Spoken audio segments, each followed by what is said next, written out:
سر یہ اب جو سوال ہے سر مجھے تو بڑا امپورٹنٹ کویسچن لگتا ہے. اب آپ اس کو پتہ نہیں کیسے ڈیل کرتے ہیں کہ جس طرح عمران خان صاحب پبلک کو اور پبلک اویئرنیس کے لیے اور ان کو پولیٹیکلی ایجوکیٹ کرنے کے لیے جس طرح کے سٹیپس لے رہے ہیں وہ پاکستان کی ہسٹری میں نے کسی اور پولیٹیشنز کی طرف سے ہوتے ہوئے نہیں دیکھے. لیکن یہ جو ایک معاملہ جہاد والا انہوں نے شروع کیا ہے کہ جی آپ جہاد ہے، آپ باہر نکلیں، اس نظام کے خلاف کھڑے ہوں.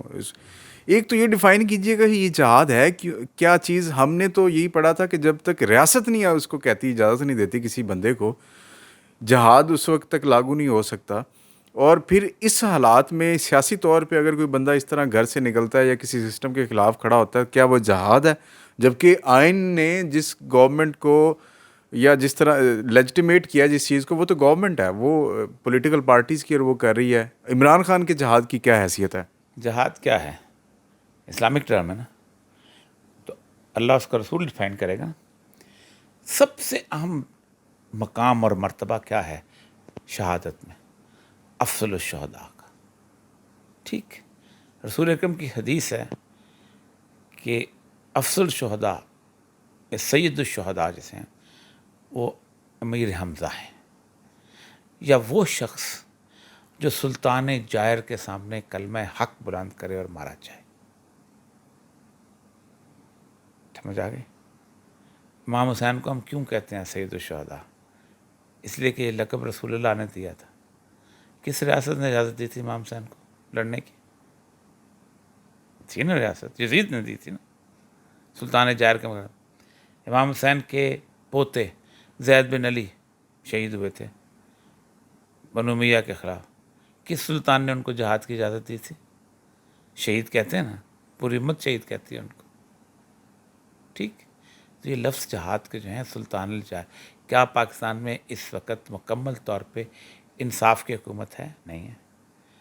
تمام انبیاء کے اللہ نے ڈیوٹی لگائی ہے قائم بالقسط، تم انصاف کی حکومت قائم کرو. پہلی ڈیوٹی جو ہے وہ بنی اسرائیل کے بارے میں حضرت موسیٰ کی لگائی گئی تھی. جاؤ فرعون کے پاس جاؤ اور اس کو کہنا کہ میں نے اللہ نے بھیجا ہے، تم میری بنی اسرائیل کو آزاد کر دو. نہ یہ کہا تم ایمان لے آؤ، نہ تم یہ کہا کہ میں اللہ کا رسول ہوں، نہ یہ کہا کہ مجھ پہ تورات اتری کہ بنی اسرائیل آزاد کر دو. کس سے آزادی دلائی تھی؟ فرعون سے. کیوں آزادی دلائی تھی؟ ایک غلامانہ گورنمنٹ تھی. کیا پاکستان میں غلامانہ گورنمنٹ نہیں ہے؟ میں نے اپنی 66 سال کی زندگی میں اتنی مایوس کن اسٹیبلشمنٹ اور حکومت نہیں دیکھی کہ جہاں راستہ کوئی سجانے دیتا ہو، جہاں عدالتوں سے لے کے اور جہاں اسٹیبلشمنٹ سے لے کے اور جہاں پولیٹیکل سیٹ اپ کے لے کے آپ کو روشنی کی کرن ہی کوئی نظر نہ آئے. اس طرح کی سیٹ اپ کے سامنے کھڑے ہونا تو افضل الشہداء کی صورتحال ہے. اس سے بڑا جہاد تو رسول اللہ خود ڈیفائن کرتے ہیں جہاد کو. مطلب عمران خان کی کال ایک آپ جس تناظر میں آپ بتا رہے ہیں کہ باطل کے خلاف حق کی ایک آواز ہے اور اس آواز کے ساتھ کھڑا ہونا چاہیے. سر یہ بتائیے گا کہ ابھی جو آرمی چیف کی اپائنٹمنٹ ہونے جا رہی ہے اور اسٹیبلشمنٹ بھی اس ٹائم بڑی سوچ و بچار میں ہے کہ جو بندہ آئے گا وہ کون ہوگا، کیسا ہوگا، کیا کرے گا، کس کے ساتھ جائے گا. یہ آرمی چیف کی اپائنٹمنٹ کے اوپر عمران خان صاحب نے بھی بڑی دفعہ کہا ہے کہ نیوٹرل ہونی چاہیے. شہباز شریف فیصلہ کریں، وہ نواز شریف کا ہو یا وہ زرداری کا فیصلہ ہو، کبھی بھی نیوٹرل نہیں ہوگا. اس چیز کو کیسے ہم روک سکتے ہیں کہ وہ فیصلہ یہ گورنمنٹ نہ کرے؟ شہباز شریف نے جو فیصلہ کرنا ہے وہ نواز شریف کی مرضی سے کرنا ہے، اور لندن کیمپ سے یہ فیصلہ ہونا ہے. یہ خبریں بھی آ رہی ہیں کہ وہاں پہ ڈیسائیڈ ہوگا. شہباز شریف ایک ڈمی وزیر اعظم ہے. اب تک سب سے زیادہ آرمی چیف کس نے لگائے ہیں؟ نواز شریف صاحب نے. کیا کیا انہوں نے؟ اور سب نے نواز شریف صاحب کی حکومت کو گرا دیا. ٹھیک، ختم. آپ کہہ رہے ہیں کہ جو اب دوبارہ آرمی چیف لگے گا وہ بھی نواز شریف صاحب کو فارغ کر دے گا. کہتا ہے لگانے دیں. وہ جس بندے نے اتنی غلطیاں کی ہیں اور نہیں سنبھلا وہ مزید لگانے دیں. اسی کی جوتی اسی کا سر. عمران خان مفت میں اس کھاتے میں آیا ہوا ہے. پاکستان کے آرمی چیف نواز پاکستان کا وزیر اعظم لگاتا ہے. پاکستان کا آرمی چیف آرمی لگاتی ہے. حمید گل از آن ریکارڈ کہ امریکہ نے کہا تھا ہم اس کو نہیں لگنے دیں گے، اور he was the most important contesting candidate for army chief. اور اس کو اٹھا کے کہا گیا تھا کہ تمہیں وہاں لگاتے ہیں، اس میں کیا نام تھا، وارڈ انسپیکٹی میں. وہاں چلا گیا تھا وہ بندہ آرام سے خاموشی سے چلا گیا تھا. حالانکہ آرمی چیف آ رہا تھا. ایوب خان کو کس نے لگایا تھا؟ پاکستان نے لگایا تھا. وزیر اعظم پاکستان لیاقت علی خان نے دستخط کیے تھے. امریکن نیویز رپورٹ کہتی ہے کہ ہم نے ایک بندے کو کے بارے میں رپورٹ بھیجی 6.2 فیٹ ہائٹ کا قد کا آدمی ہے, اس پرو امریکن اس کو لگانا چاہیے. 2.5 گھنٹے کا ٹور کر کے آئے تھے لیاقت علی خان, رانا لیاقت, 2.5 مہینے کا. امریکہ برطانیہ اور یہ آتے انہوں نے پہلا کام پتہ کیا کیا تھا کہ جنرل گریسی کی ریٹائرمنٹ میں 3 مہینے ہیں, لیکن ہمارا جو آرمی کا نیکسٹ سربراہ ہے وہ میجر جنرل محمد ایوب خان ہوگا, میجر جنرل. 7 دن بعد اس کو لیفٹیننٹ جنرل پروموٹ کیا گیا تھا اور 20 دن کے بعد اس کو فل جنرل بنا دیا گیا تھا. یہ پاکستان کا وزیر اعظم لگاتا ہے. چھوڑ دیں کہانیوں. ریسنٹلی جو الیکشنز ہوئے ہیں جن میں عمران خان صاحب نے 6 سیٹوں پر کامیابی حاصل کی ہے, اور میرا خیال ہے کہ یہ ایک بڑا پیغام ہے اسٹیبلشمنٹ کے لیے کہ اگر وہ چاہے بھی تو عمران خان صاحب کو نہیں روک سکتی. اس حالات میں عمران خان صاحب بار بار کہہ رہے ہیں الیکشن کروائے جائیں, اور نون لیگ یا پی ڈی ایم الیکشن نہیں کروانا چاہ رہی. تو خان صاحب کہہ رہے ہیں کہ میں لانگ مارچ کے لیے باہر نکلوں گا اور 15 ڈیز کے اندر اسلام آباد کی طرف مارچ کروں گا.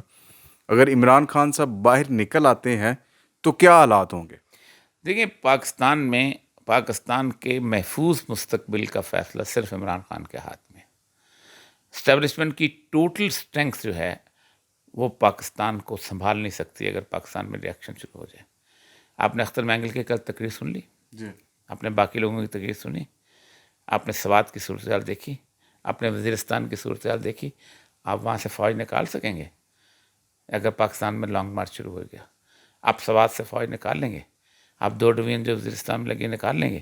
آپ 2 ڈویژن جو انڈین بارڈر پہ آپ نکال لیں گے؟ آپ سوات پہ جو 1 ڈویژن لگی ہے آپ نکال لیں گے؟ ٹھیک. مطلب حکومت اور اسٹیبلشمنٹ دونوں عمران خان کے دباؤ میں آ چکے ہیں. عمران خان کے علاوہ انہیں کوئی راستہ نہیں رہے گا. انہیں فیصلہ عمران خان کی ٹرمز پہ کرنا پڑے گا. 4 لاکھ پولیس والے جن میں سے 1.5 لاکھ ڈپلائبل ہیں, آپ ان سے پاکستان کے اندر 200 جگہوں پہ ہنگامے چھپائیں گے؟ لانگ مارچ تو بات کی بات ہے. میں کہتا ہوں عمران خان صرف 3 دن پورے ملک کے مختلف مقامات پہ دھرنا دے دے اور جیم کر دے پاکستان کو, تو پاکستان کی اسٹیبلشمنٹ گھٹنوں پہ آ جائے گی. سر, ابھی عالمی منظر نامہ ایک آپ کے سامنے ہے, لیکن اس سے جانے سے پہلے میں یہ کہوں گا کہ ابھی وہ جو آپ نے ایک کیس بھی کیا ہوا ہے ٹرانسجینڈر کے حوالے سے, اور پھر آپ نے ریسنٹلی فیڈرل شدید کورٹ میں ایک سود کے حوالے سے بھی کیس کیا ہوا ہے. آپ کو کوئی شوق ہے اس طرح کے کیسز میں مشہور ہونے کا, یا آپ اسلام کا صرف آپ ہی کے پاس ٹھیکہ ہے کچھ اس پہ؟ نہیں, میں اسلام کے علاوہ میں نے کہ میرا جو سب سے امپورٹنٹ کیس ہے وہ جو جس کو اکثر لوگ سمجھتے ہیں کہ اس نے اپنی پروموشن کے لیے لیا تھا, وہ بالکل مختلف تھا. وہ میں نے سپریم کورٹ میں کیا تھا. وہ یہ تھا کہ آصف زرداری صاحب کے بہنوئی تھے ایک, ان کو پروموٹ کرنے کے لیے انہوں نے 80 سیٹیں ادھر ادھر سے کھینچ کھانچ کے اکٹھی کی تھیں, اور جبکہ ٹوٹل 20 سیٹیں تھیں, اور اس کے بھی بچتے نہیں تھے. 45 اور بندوں کو پروموٹ نہیں کیا تھا, جس میں مجھے بھی نہیں کیا تھا. تو میں وہ سپریم کورٹ میں سو موٹو کیس لے کے چلا گیا تھا. تو انہوں نے مجھے کہا کہ آپ نے تم اس کو سول کوڈ سمجھا ہوا ہے کہ تم پروموشن لے. میں نے کہا میں تو پروموشن مانگ رہا ہوں. میں یہ بتانے آیا ہوں کہ ایک بہت غلط کام ہوا ہے, اور پاکستان کی 14 بڑے فیڈرل سیکرٹری جو کہ پاکستان چلاتے ہیں بیوروکریسی کے, انہوں نے کیا ہے. اور اس غلط کام میں اگر ایک آدمی نے بھی کہہ دیا ہوتا یہ غلط ہے, ووٹ آف ڈسنٹ دے دیا, اختلافی نوٹ دے دیا ہوتا, تو میں آج سپریم کورٹ پہ ماننا تھا. پاکستان کا پورا مستقبل چوروں اور ڈاکوں کے ہاتھ میں آپ کریں. تو اس کیس کو میں نے لڑا تھا 3 مہینے. بڑا مشہور کیس ہے 22 of 2013 اوریا مقبول عباسی. 80 بندے 21 گریڈ سے واپس 20 گریڈ میں ہوئے تھے, اور ان میں سے پھر آہستہ آہستہ چلے تھے. اس کے بعد وہ پہلا جب بورڈ ہوا تو ڈرتے ڈرتے مجھے بھی پروموٹ کر دیا تھا کہ پھر نہ چلا جائے. تو اس کا ایک فائدہ جسے کہتا ہے ریزیڈول بینیفٹ. لیکن مسئلہ سر یہ ہے کہ اسلام کے حوالے سے اس سے پہلے سود کے پٹیشن میں بھی میں بہت شروع میں تھا, آج سے 20 سال پہلے. یہ جو پرانی پٹیشن تھی وہ ہم نے دائر کی تھی سود کے حوالے سے کیے, اور وہ اس کے بعد پھر چلتے چلتے پھر باقی لوگ بھی آ گئے. اس سود کی پٹیشن میں جو فیصلہ آیا ہے فیڈرل شریعت کورٹ کا وہ بڑا مزیدار ہے. اس میں ایک تو انہوں نے سود کو حرام قرار دے دیا ہے, تمام تھا, اور پھر اس گورنمنٹ نے اس کو چیلنج بھی کر دیا تھرو بینکس. لیکن 5 سال تک کی مہلت دے دی. اس کا مطلب یہ ہے کہ خنزیر جو ہے وہ آج 20 اکتوبر کو شرن حرام ہے، لیکن 5 سال تک کھا سکتے ہیں. کھا سکتے ہیں.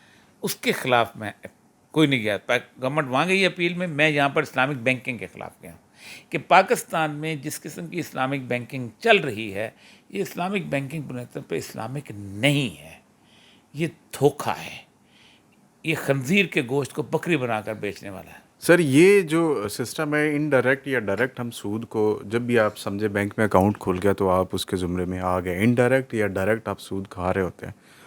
آپ ایک اوریا مقبول جان اور ایک طرف اتنا بڑا سسٹم، آپ کو لگتا ہے کہ آپ کا ایک کیس وہ اتنی بڑی ٹکر دے دے گا کہ جی نظام بدل جائے گا؟ انبیاء کی بھی یہی ڈیوٹی تھی. 900 سال حضرت نوح نے تبلیغ کی تھی، اور ایک دن انہوں نے اللہ سے درخواست کی کہ اللہ میں تھک گیا ہوں، میں اب جاتا ہوں تو لوگ منہ موڑ لیتے ہیں، میری بات نہیں سنتے. اللہ نے کہا ایک دفعہ جاؤ، پھر میں دیکھ لوں گا ان کو کیا ہوتا ہے. کسی کی ڈیوٹی نہیں ہے تبدیل کرنے کی. نبی کریم صلی اللہ علیہ وسلم کو اللہ نے کہا لست علیہم بمسیطر، ہم نے کوئی داروغہ بنا کے نہیں بھیجا، بات پہنچا دو. ایک تو بات یہ ہے کہ بات پہنچانا آپ کا فرض ہے. دوسری بات یہ ہے کہ اس پورے سسٹم کے اندر کم از کم ایک آواز دلیل کے طور پہ تو موجود ہے. جہاں تک اس بات کا تعلق ہے کہ سب کھا رہے ہیں، تو یہ رسول اللہ صلی اللہ علیہ وسلم سے حدیث ہے کہ تم پہ ایک زمانہ ایسا ہے کہ تم سود لے نہیں لوگے کہ اس کا غبار تمہارے منہ میں اترے گا. اب قرآن کی ایک آیت بڑی خوبصورت ہے. اللہ فرماتے ہیں فاتقوا اللہ ما استطعتم، اللہ کا تقوی اختیار کرو جتنی تمہاری استطاعت ہے. استطاعت سے زیادہ میں بینک تبدیل نہیں کر سکتا، میں نظام تبدیل نہیں کر سکتا. میں 2 کام کر سکتا ہوں. ایک یہ ہے کہ میں کم از کم اس بینک کے اندر اگر پیسہ رکھوں بھی تو میں سود نہ لوں. اس کے لیے پہلی احتیاط میں نے یہ کی کہ مجھے پروویڈنٹ فنڈ ملنا تھا، جی پی فنڈ، اس پہ سود لگتا ہے. وہ کیلکولیٹ کرتا رہا، کیلکولیٹ کرنے کے بعد سے کمائی بھی کرتے ہیں، وہ کو بنتا ہے کوئی 40-45 لاکھ بنتا تھا. تو میں نے انہیں کہا کہ مجھے سود نکال کے مجھے باقی دے دیں، میرے جو کنٹریبیوشن ہے اس کے. کیلکولیٹ کرتے رہے، نہیں ہوا. پھر اس کے ساتھ مکسچر بن گیا. پھر میں نے احتیاطاً اس کی اصل در بھی لینا چھوڑ دیا. میں نے وہ 45 لاکھ نہیں لیے، جبکہ میں گھر بنانا چاہ رہا تھا، ریٹائرمنٹ کا بہت ضرورت ہوتی ہے. ایک تو احتیاط یہ. دوسری احتیاط میں اکثر دوستوں سے کہتا ہوں کہ آپ کرنٹ اکاؤنٹ اسلامک بینکنگ میں نہ رکھیں، کرنٹ اکاؤنٹ میں رکھ لیں. پھر اگلا سوال وہ مجھ سے یہ کرتے ہیں، سر یہ تو سود کا پیسہ تو بینک کھا جائے گا. میں سے کہتا ہوں جب گھر سے گندگی نکال کے پھینکتے ہو تو اس کا تو ہوتا ہے کہ کون لے کے جائے گا؟ جو مرضی لے جائے، چوڑا لے جائے، چپراسی لے جائے، کوئی لے جائے. لیکن یہ چونکہ آپ کو پتہ دل میں تو دولت کا مسئلہ ہوتا ہے. اب جو بینک لے جائے، میرا پیسہ بینک لے جائے، تو آپ کو اس کا مطلب یہ ہے کہ چیز نہیں. تو ایک تو یہ. دوسرا یہ تھا کہ جو کچھ مجھے آتا ہے اس کے حساب سے میں پبلکلی بات کروں. میں نے تقریباً 700 آرٹیکل لکھے ہیں سود کے سارے کانسیپٹ کے اوپر. میں نے بے شمار پروگرام کیے ہیں اس کے اوپر، ٹی وی کے اوپر کیے. میں نے ایک متبادل پروگرام ہوتا ہے اس میں نے کام کیا. اس طرح میں نے ایک پورا الرم ٹرسٹ بنایا تھا جس میں سود کے متبادل کے اوپر کام کیا. اور آخری یہ تھا کہ شریعت کورٹ میں ہم پٹیشن دائر کرتے ہیں. شریعت کورٹ کا 300-350 صفحے کا فیصلہ میں نے پڑھا ہے. اس فیصلے میں یہی ایک کلو تھا کہ اس حوالے سے اسلامک بینکنگ جو ہے اگلے 500 سال تک بھی جائز ہو سکتی ہے. تو اسلامک بینکنگ تو اگر کبھی تفصیل سے میں بات کروں تو یہ ایسا ہے کہ جیسے ہم اپنے آپ کو تسلی دے رہے ہیں لیکن اللہ کو تسلی نہیں دے سکتے.